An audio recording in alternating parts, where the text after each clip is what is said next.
Buenos días, queridos hermanos, este domingo 18 de octubre. Bienvenidos a todos los que están conectados a este servicio de adoración de la Iglesia Cristiana Hispano-Suiza. Permítanos, por favor, empezar con un tiempo de oración. Padre, te agradecemos por esta oportunidad, porque la oportunidad de estudiar y aprender tu palabra no la tienen todos. Danos el entendimiento. Danos la sabiduría, danos el corazón para poder entender y aplicar tu palabra a nuestras vidas. En el nombre de Jesús. Amén. Amén. Amén. Antes que nada, vamos a empezar a estudiar el Salmo 23. Hemos estudiado el Salmo 22 hace 2 semanas atrás y la semana pasada tuvimos un tema especial sobre los miembros de la iglesia, cómo se comportan los miembros de la iglesia. Pero el día de hoy vamos a continuar nuestra serie de estudios sobre el Salmo 23. Antes de empezar el Salmo 23, quiero que pensemos en una de las verdades más importantes del Evangelio. Es la divinidad de Cristo, de que Jesús no solamente era el Hijo de Dios, que sin embargo también era Dios mismo que había tomado forma humana. ¿Por qué este tema es tan importante? Porque el hecho de que sepamos que Jesús era Dios nos hace entender, nos explica por qué Jesús está por encima de cualquier mortal que haya pisado esta tierra. Lo coloca a distancias luz de cualquier ser humano, por más sabio filósofo que haya. El hecho de que Jesús era Dios lo coloca por encima de cualquier ser humano que haya pisado este planeta. En segundo lugar, nos explica de dónde Jesús tenía el poder para hacer los milagros y las señales que hizo.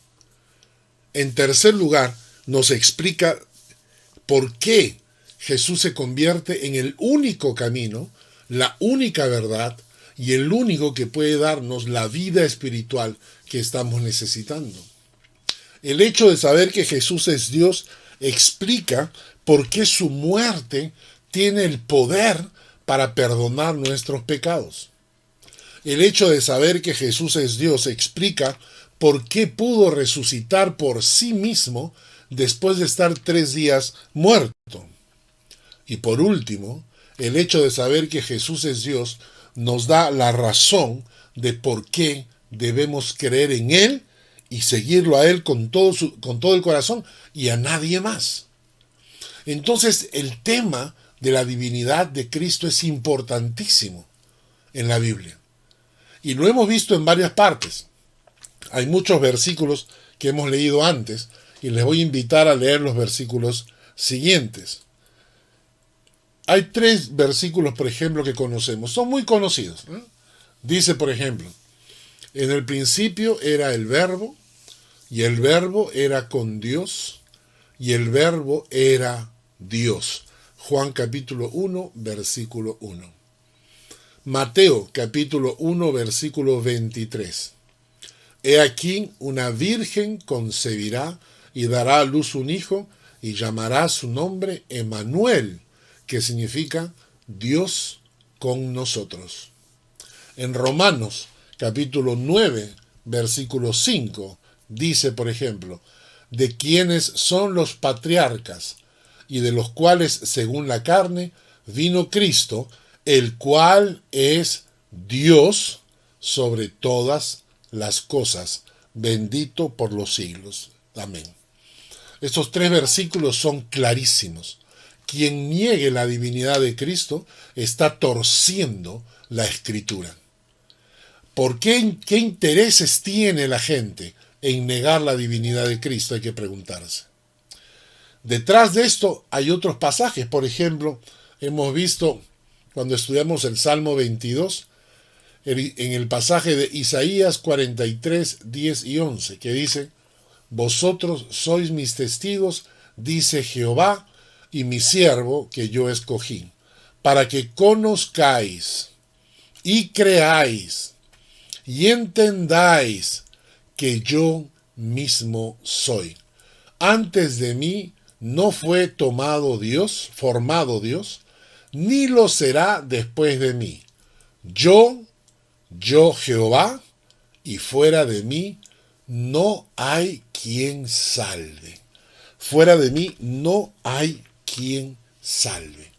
Y Filipenses 3:20 nos dice, mas nuestra ciudadanía está en los cielos, de donde también esperamos al Salvador, al Señor Jesucristo.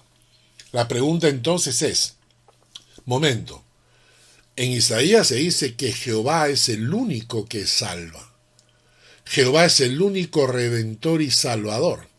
Y en Filipenses capítulo 3 dice que es Jesucristo el Salvador. En conclusión, ¿quién te salva? ¿Jehová o Jesús? Es lo mismo, porque Jesús es Jehová, es Dios. Y cuando vamos a estudiar el Salmo 23, el Salmo 23 empieza con una frase impactante. Jehová es mi pastor. Jehová es mi pastor. ¿Y tú sabes lo que dijo Jesucristo? Jesucristo dijo, yo soy el buen pastor. El buen pastor su vida da por las ovejas. Entonces la pregunta es, ¿quién es tu pastor? ¿Jehová o Jesús? ¿Quién es tu pastor? Nuevamente, es el pasaje clarísimo que nos muestra que el Antiguo Testamento y el Nuevo Testamento se unen en una persona que se llama Jesucristo. Hay otro versículo en Juan 10, versículo 27 al 30, dice, mis ovejas oyen mi voz, y yo las conozco, y me siguen, y yo les doy vida eterna, y no perecerán jamás, ni nadie las arrebatará de mi mano, dice Jesús. Y luego dice, mi Padre que me las dio es mayor que todos, y nadie las puede arrebatar de la mano de mi Padre. Y el versículo 30 es la respuesta, yo y el Padre, uno somos. Jesucristo dice claramente que nosotros somos las ovejas del Señor y que nadie nos puede arrebatar de su mano, para luego decir que nadie nos puede arrebatar de la mano del Padre, para luego decir yo y el Padre uno somos.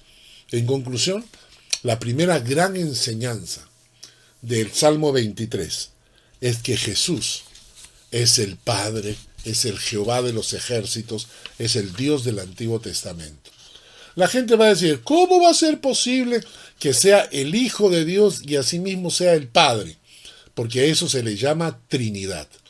Padre, Hijo y Espíritu Santo conforman una Trinidad que es la unidad de un solo Dios. Muy bien, ahora, habiendo entendido esto, vamos a empezar a leer el Salmo 23. Y este Salmo tiene grandes historias, ¿verdad?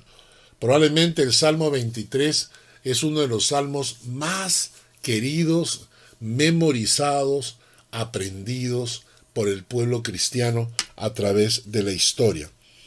Según Carlos Spurgeon, considerado uno de los príncipes de los predicadores.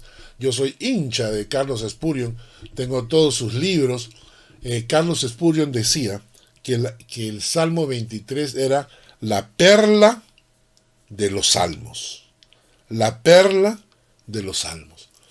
El Salmo 23 es quizás el salmo más repetido a través de la historia en la iglesia cristiana. Y hay muchas anécdotas al respecto.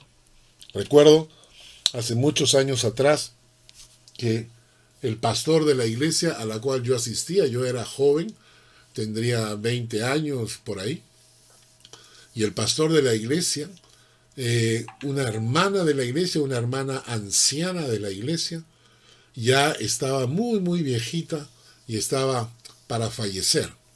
Creyente toda su vida. Entonces el pastor fue a visitarla. La hermana, muy ancianita, con el pelo cano, ya ni siquiera reconocía a sus hijos, a su familia. El pastor se acercó donde ella echada, prácticamente no hablaba con nadie, no tenía ningún movimiento, todo el mundo estaba esperando simplemente el triste desenlace. El pastor se acercó a ella, la agarró de la mano y comenzó a citar el Salmo 23. Jehová es mi pastor, y nada me faltará. Inmediatamente la abuelita se incorpora lo que puede en la cama y agarrándose fuerte de la mano del pastor, comienza a repetir junto a él todo el Salmo 23 de memoria. Jehová es mi pastor, nada me faltará. En lugares de delicados pastos me hará descansar. Junto a aguas de reposo me pastoreará. Confortará mi alma. Me guiará por sendas de justicia, por amor de su nombre. Aunque ande en valle de sombra de muerte, no temeré mal alguno, porque tú estarás conmigo. Tu vara y tu cayado me infundirán aliento. Aderezas mesa delante de mí en presencia de mis angustiadores. Unges mi cabeza con aceite. Mi copa está rebosando. Ciertamente el bien y la misericordia me seguirán todos los días de mi vida, y en la casa de Jehová moraré por largos días. Cuando la abuelita terminó de citar el Salmo 23 junto al pastor que le tomaba la mano, la abuelita se incorporó un poquito más y hablándole muy bajito al oído, le dijo al pastor: Pastor, vienen por mí. Veo ángeles que vienen a recogerme. Veo prados, veo un lugar precioso. Es hora de partir. Por favor, despídame de mi familia y de mis hijos. Y allí nomás cerró sus ojitos y partió a la presencia del Señor. El Salmo 23 ha traído para muchos de nosotros aliento, fortaleza en los momentos difíciles. Vamos a repasar nuevamente el Salmo 23 y vamos a tratar de descubrir las 11 promesas. Las 11 promesas de un pastor amoroso. 11 promesas de un pastor amoroso. Un pastor que cuida de sus ovejas. Las 11 promesas. Empezamos. Jehová es mi pastor, nada me faltará. En lugares de delicados pastos me hará descansar. Van 2. Tercera, junto a aguas de reposo me pastoreará.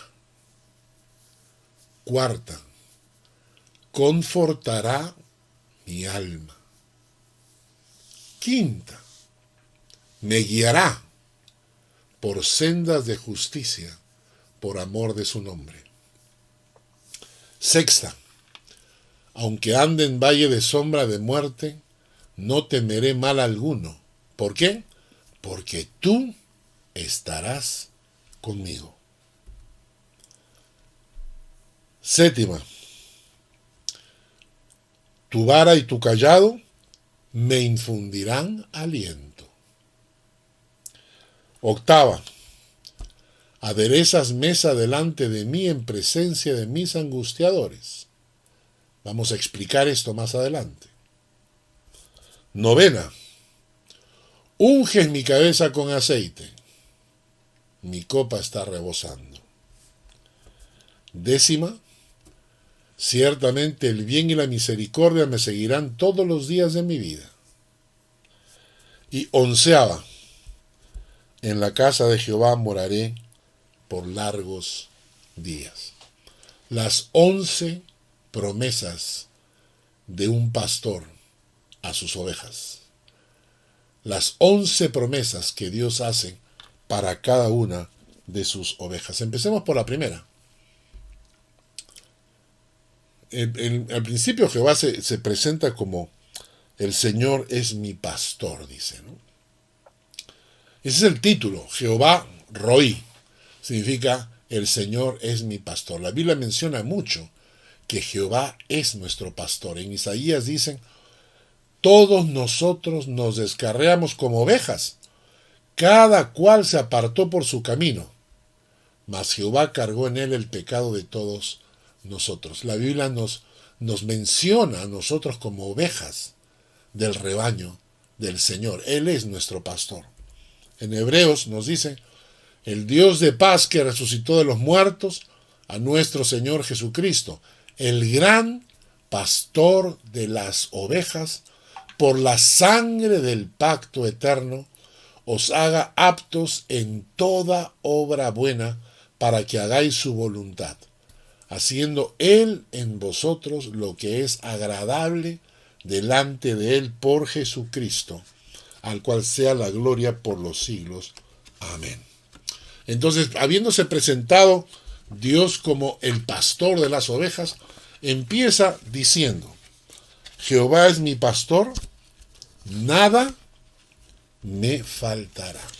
Nada me faltará. La primera promesa. Jehová Jireh, el Señor proveerá. Y dice la palabra de Dios que esta promesa de que Él va a proveernos es porque nosotros valemos más que las aves, ¿no es cierto? Y sin embargo Dios las cuida. Y Dios cuida de la naturaleza. ¿Cuánto más va a cuidar de nosotros? Mateo capítulo 6, versículo 26 dice, mirad las aves del cielo, que no siembran, ni ciegan, ni recogen en graneros, y sin embargo, vuestro Padre Celestial las alimenta. ¿No sois vosotros de mucho más valor que ellas? ¡Qué preciosa promesa!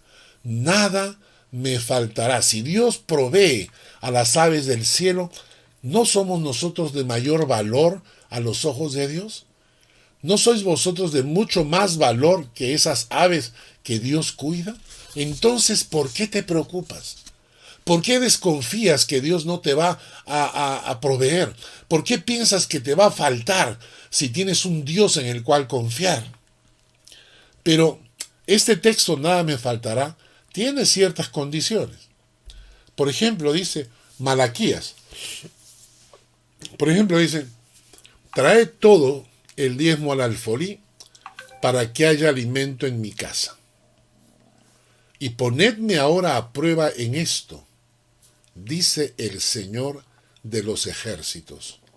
Si no, os abriré las ventanas del cielo y derramaré para vosotros bendición hasta que sobreabunde. ¿Crees tú que la palabra de Dios miente? ¿Crees tú que este texto es falso? ¿Que está escrito en la Biblia por gusto? El texto dice, pruébenme, pónganme a prueba, dice.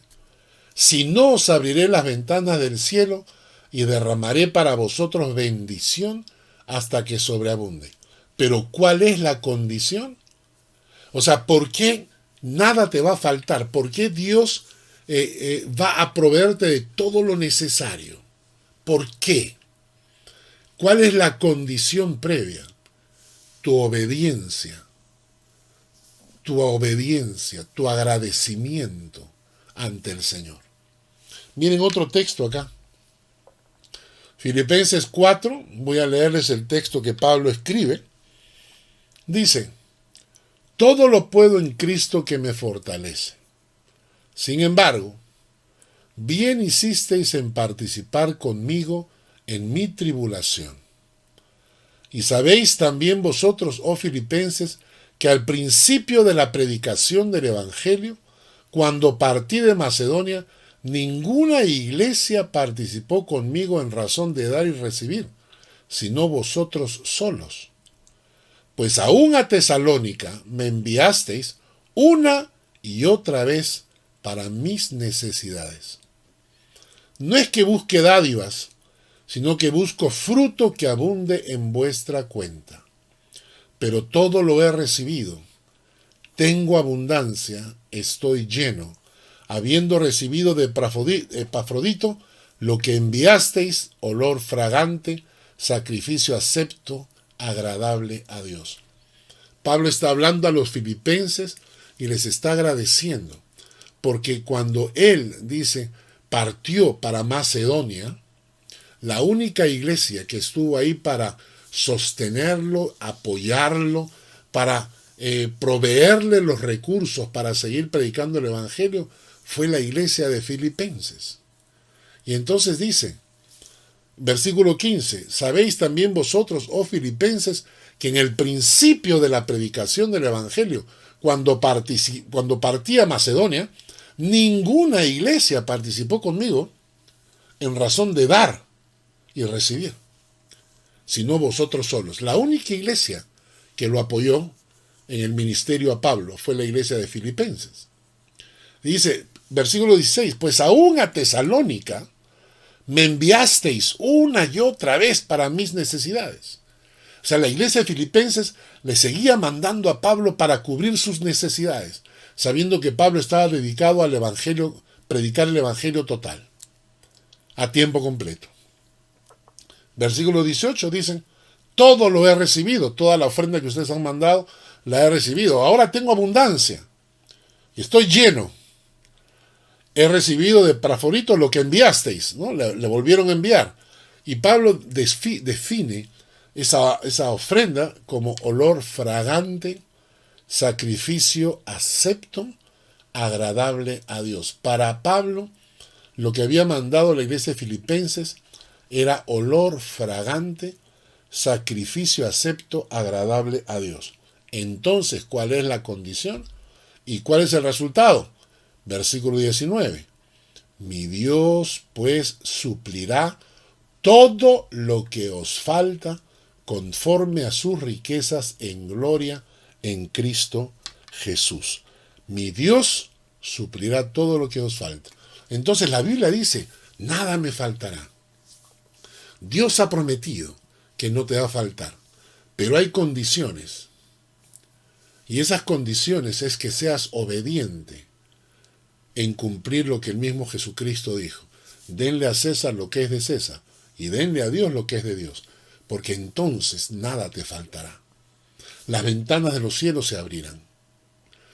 También hay un texto que habla como en 1 Crónicas 29:16, dice, oh Señor Dios nuestro, toda esta abundancia que hemos preparado para edificarte una casa para tu santo nombre, procede de tu mano y todo es tuyo. Esto significa ser agradecido. Todo lo que tengo, Señor, es tuyo. Y de esto que tú me has dado, yo te devuelvo. Hermanos, el Salmo 23 empieza diciendo que Jehová es nuestro pastor y que nada nos faltará. Pero no te olvides que ese nada os faltará. Dios tiene sus ojos puestos en ti y en tu corazón para ver si eres obediente, si es que tienes un corazón agradecido, si tienes un corazón desprendido. Porque si tienes un corazón egoísta, ¿por qué Dios tendría que proveerte? Si ya tú te la buscas solo, ¿no es cierto? No es esa la realidad de la mayoría. Viven su vida olvidándose de Dios, pero esperan que Dios siempre les esté proveyendo. No. El texto dice, nada me faltará, pero también la palabra de Dios busca que tu corazón sea un corazón consagrado al Señor, agradecido al Señor, y que sepa darle al Señor lo que es del Señor. Entonces nada te faltará. La segunda cosa que enseña el Salmo es, me hará descansar. El texto dice, Jehová es mi pastor, nada me faltará, en lugares de delicados pastos me hará descansar. Y cuando digo me hará descansar, viene a mi memoria el Mateo capítulo 11, versículo 28. Venid a mí, todos los que estéis trabajados y cargados, que yo os haré descansar. Qué precioso. Qué precioso es poder descansar en la presencia de Dios. Todos vivimos angustiados, vamos, venimos, trabajamos, nos levantamos, nos acostamos. De tiempo en tiempo necesitamos descanso, pero no hay mayor descanso sino el descanso en la presencia de Dios. Descansar, dice acá, venid a mí todos los que estéis trabajados y cargados. Yo los haré descansar. En Éxodo capítulo 33, Moisés está hablando con Dios. Y le dice Moisés a Jehová, mira, tú me dices a mí, saca a este pueblo, y tú no me has declarado a quién enviarás conmigo. Sin embargo, tú dices, yo te he conocido por tu nombre y has hallado también gracia en mis ojos. Ahora pues, si he hallado gracia en tus ojos, te ruego que me muestres ahora tu camino, para que te conozca y halle gracia en tus ojos, y mira que esta gente es pueblo tuyo. Y Jehová le responde, mi presencia irá contigo, y te daré descanso. Y Moisés respondió, si tu presencia no ha de ir conmigo, no nos saques de aquí. El descanso de nuestras almas depende si la presencia de Dios está acompañándonos. Andar viviendo en la presencia de Dios es el lugar que trae descanso a mi alma. Vivir con la presencia de Dios acompañándome. Esta frase deberíamos repetirla. Mi presencia irá contigo, dice el Señor, y te daré descanso. Y nosotros contestarle al Señor, si tu presencia no ha de ir conmigo, no nos saques de aquí. Qué precioso. La tercera promesa dice, junto a aguas de reposo me pastoreará. Junto a aguas de reposo me pastoreará. ¿Sabes qué significa esto? Que Él es el buen pastor. Y mira lo que dice Isaías 58:11. Jehová te pastoreará siempre, y en las sequías saciará tu alma, y dará vigor a tus huesos, y serás como un huerto de riego, como manantial de aguas, cuyas aguas nunca faltan. Jehová te pastoreará siempre, y en la sequía saciará tu alma. Esta fue una canción que compuse hace años atrás, basada en este texto. Y dará vigor a tus huesos, serás como un huerto de riego, como manantial de aguas que nunca faltan. Jehová te pastoreará siempre. Siempre. Cuando haya sequías, saciará tu alma. Cuando te falten fuerzas, dará vigor a tus huesos. Y serás como un huerto de riego, como manantial de aguas, cuyas aguas nunca faltan. ¡Qué maravilla! ¡Qué maravilla! Salmo 80. Oh pastor de Israel, escucha. Tú que pastoreas como ovejas a José, que estás entre querubines, resplandece.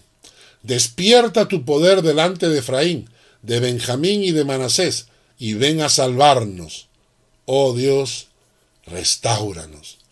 Haz resplandecer tu rostro y seremos salvos. Jehová me pastoreará. Cuarta enseñanza. Salmo 23, versículo 3. confortará mi alma. Confortará mi alma. ¿Saben qué interesante es? Que esta palabra que aparece acá como confortar, en el hebreo significa restaurar. Restaurar. Volver a su estado original. ¿Saben dónde se usa esta palabra? En este pasaje de Esdras. Porque siervos somos, mas en nuestra servidumbre no nos ha desamparado nuestro Dios, sino que inclinó sobre nosotros su misericordia delante de los reyes de Persia, para que se nos diese vida para levantar la casa de nuestro Dios y restaurar sus ruinas y darnos protección en Judá y en Jerusalén. Cuando Esdras y Nehemías regresan después del cautiverio, Jerusalén está destruida, está en ruinas. Y los reyes de aquella época les permiten, por la gracia de Dios, les permiten regresar a Jerusalén para reconstruirla. Y ellos dicen acá, para que se nos diese vida para levantar la casa de nuestro Dios y restaurar sus ruinas. Esta es la palabra que se utiliza en el Salmo 23, el versículo 4, cuando dice, confortará mi alma. Lo que está diciendo es, restaurará tu alma. Hermanos, este término es precioso, especialmente para aquellas personas cuyo corazón ha sido quebrantado, para aquellas personas cuya alma ha sido destruida. Muchas personas, por la gracia de Dios, les toca vivir una vida tranquila, en paz. Muchos viven una vida feliz, digamos. Pero hay personas que durante la vida les toca sufrir decepciones. Y alguien viene por ahí, pisotea tu corazón y destruye tu corazón y destruye tu alma. Y normalmente la gente en estos casos se vuelve arisca, amargada. Muchas veces esas personas comienzan a agarrarle odio al resto de personas porque tienen el corazón quebrado, roto, pisoteado. Alguien les destruyó el alma. Jesucristo dice que Él es el buen pastor y el buen pastor confortará tu alma, restaurará tu alma en ruinas. Qué precioso. Qué precioso. Si hay alguien que me está escuchando, que tiene el corazón quebrado, recuerde que Jesús, el buen pastor, confortará tu alma, restaurará tu alma. En quinto lugar, Salmo 23, versículo 3.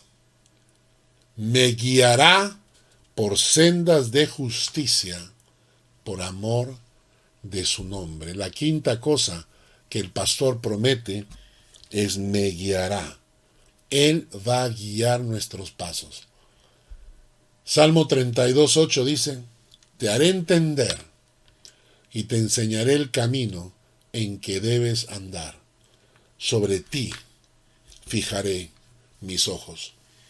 Yo tenía probablemente quizás 18, no, un poco más, quizás 20 años.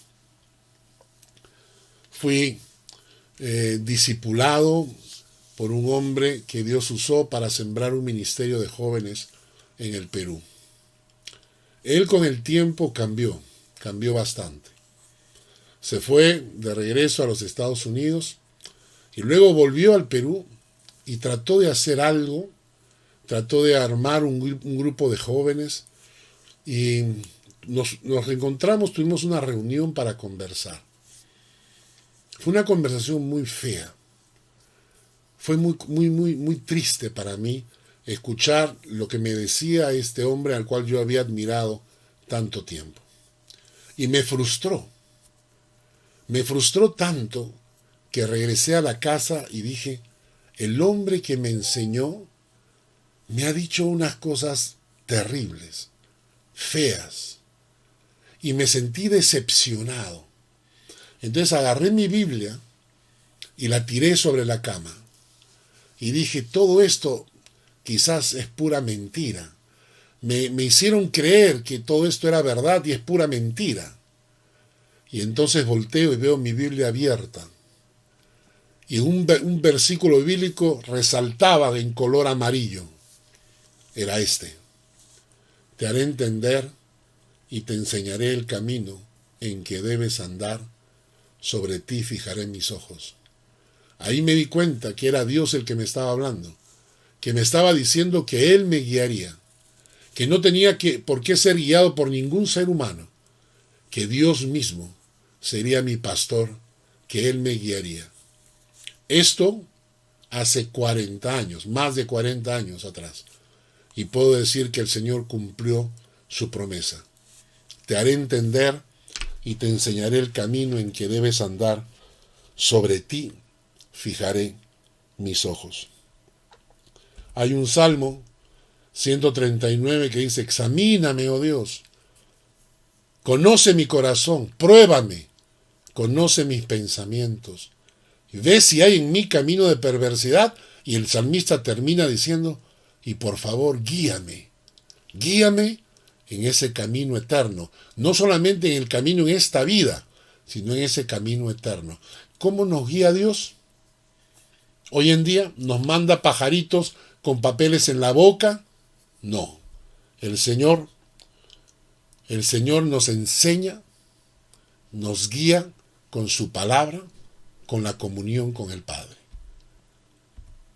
La comunión diaria con Dios. Lo decíamos hace unos domingos atrás: pasar tiempo de calidad con el Padre. No es cuestión de orar 5 minutos y leer un capítulo de la Biblia. Pasar tiempo de calidad, a solas, a veces en silencio, escuchando a Dios, para que se abran los sentidos de tu corazón y tu alma pueda percibir la guía del Espíritu Santo. Y en segundo lugar, la palabra de Dios. Siempre la palabra de Dios es guía segura para nuestras vidas en los caminos de Dios. ¿Cómo nos guía Dios? Con la comunión diaria con Él y con su palabra. Vamos a leer el Salmo 119, 105. Dice: lámpara es a mis pies tu palabra y lumbrera a mi camino. Sexta promesa de Dios. Versículo 4. Aunque ande en valle de sombra de muerte, no temeré mal alguno. ¿Por qué? Porque tú estarás conmigo. Tú estarás conmigo. Interesante, porque la Biblia traduce valles de sombra de muerte. Otras Biblias traducen como lugares tenebrosos, lugares peligrosos, donde la muerte acecha. Y el texto dice: no temeré mal alguno. ¿Cuál es la razón? Porque tú estarás conmigo. No es mi capacidad, no es mi valentía, no es el hecho de tener el valor de lanzarme a la aventura, nada de eso, no, nada de eso. Es porque Él estará conmigo, lo que trae paz a mi corazón. Y eso fue lo que le dijo a Moisés. ¿Recuerdan? Entonces Moisés le respondió a Dios: ¿quién soy yo para que vaya a Faraón y saque de Egipto a los hijos de Israel? ¿Quién soy yo? Cuando llegue ahí me van a preguntar: ¿y tú quién eres? ¿Quién te crees que eres? Y él respondió: ve, porque yo estaré contigo.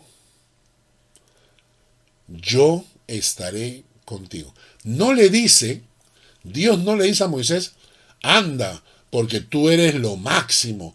Tienes que tener una gran autoestima. Tu autoestima tiene que ser bien alta. Tienes que confiar en ti mismo. No, no le dice eso. Le dice: anda, porque yo estaré contigo. Y eso es lo que nos trae paz. Primera de Reyes 11:38. ¿Cómo hago para que Dios esté conmigo? Muy simple. Acá está la respuesta.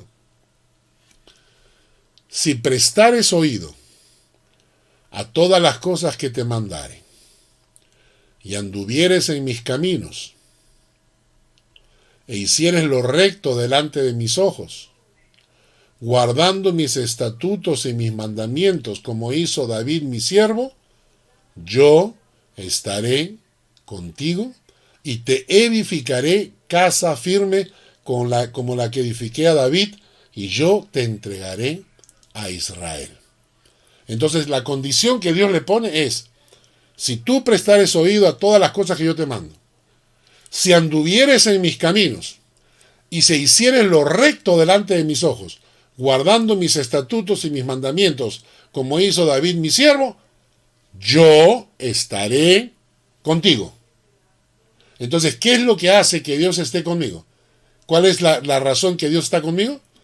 Que yo estoy prestando oído a todas las cosas que Él ha mandado, andando en sus caminos, haciendo lo recto delante de sus ojos, guardando sus estatutos. Punto 7. Me infundirá aliento. Isaías 66, versículo 13. Dice: como aquel a quien consuela a su madre, así os consolaré yo a vosotros, y en Jerusalén tomaréis consuelo. Este término en el hebreo significa dar ánimo. Cuando dice me infundirá aliento, lo que está diciendo es dar ánimo, consolar, fortalecer el alma quebrantada. Qué precioso. Fortalecer el alma quebrantada. Entonces, cuando el texto dice me infundirá aliento, lo que dice es que te va a dar el aire que necesitas. ¿Por medio de qué? Consolación, ánimo, fortaleciendo tu alma quebrantada. Hay un pasaje en 2 Corintios que nos habla de esto. Bendito sea el Dios y Padre de nuestro Señor Jesucristo, Padre de misericordias y Dios de toda consolación, el cual nos consuela en todas nuestras tribulaciones, para que podamos también nosotros consolar a los que están en cualquier tribulación, por medio de la consolación con que nosotros somos consolados. Es decir, Dios nos consuela para que nosotros podamos consolar a otros. Y esta es la palabra: me infundirá aliento, me dará consuelo para que yo pueda consolar a otros. 8. Adereza mesa delante de mí en presencia de mis angustiadores. Esta es una expresión preciosa. Lo que está diciendo acá es que tú estás delante de aquellos que te angustian. Estás delante de aquellas personas que causan dentro de ti temores, miedos. Y viene Dios y ¿sabes qué hace? Te sirve la mesa delante de ellos. Es como decirle a todos tus enemigos: ¿sabes qué? Él es mi hijo y yo le sirvo, lo atiendo, lo cuido. ¿Algún problema? ¿Algún problema? Aderezas mesa delante de mí. El Señor prepara para mí una mesa, un banquete delante de mis angustiadores, para que vean mis angustiadores que el Señor me está cuidando. Hay un par de textos que son lindos. Salmo 6. Se avergonzarán y se turbarán mucho todos mis enemigos. Se volverán y serán avergonzados de repente, dice.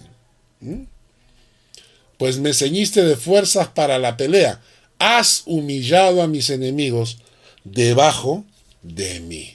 Eso es lo que significa: aderezas mesa delante de mí en presencia de mis angustiadores. 9. Unges mi cabeza con aceite. Mi copa está rebosando. ¿De qué está hablando? Esta es una cosa muy interesante que descubrí. Los pastores, con sus ovejas, tienen una práctica interesante. Hay unas moscas muy molestas para el ganado. Muchos animales son muy molestos para el ganado. Y muchos de estos animales buscan la cabeza de las ovejas para sembrar sus larvas. Entonces estos animales, estas moscas, vienen y quieren sembrar en la cabeza de las ovejas sus larvas para que estas larvas se procreen y salgan más animales. A veces esto es tan molesto que las ovejas se dan de cabeza porque les molesta la picazón de esas larvas en su cabeza y se dan de cabeza contra una pared, contra una madera, contra lo que sea, contra un árbol, porque no soportan la picazón, el malestar, el dolor, y se pueden hasta morir. ¿Qué hace el pastor? Les unge la cabeza con aceite. Y esto repele a esos bichos. Cuando la palabra dice que unge mi cabeza con aceite, en realidad lo que está diciendo es que Dios me está protegiendo de estas moscas que pueden rondar mi cabeza, que pueden causarme daño. El diablo es una de esos animales, o esos seres, perdón, que busca meter en tu cabeza ideas que te causen daño. Tenemos muchas veces mosquitos, que no sabemos cómo espantarlos. Muchas veces son pensamientos, hermano. Son pensamientos, dardos de fuego del maligno. Y el Señor ha prometido protegerte y cuidarte también.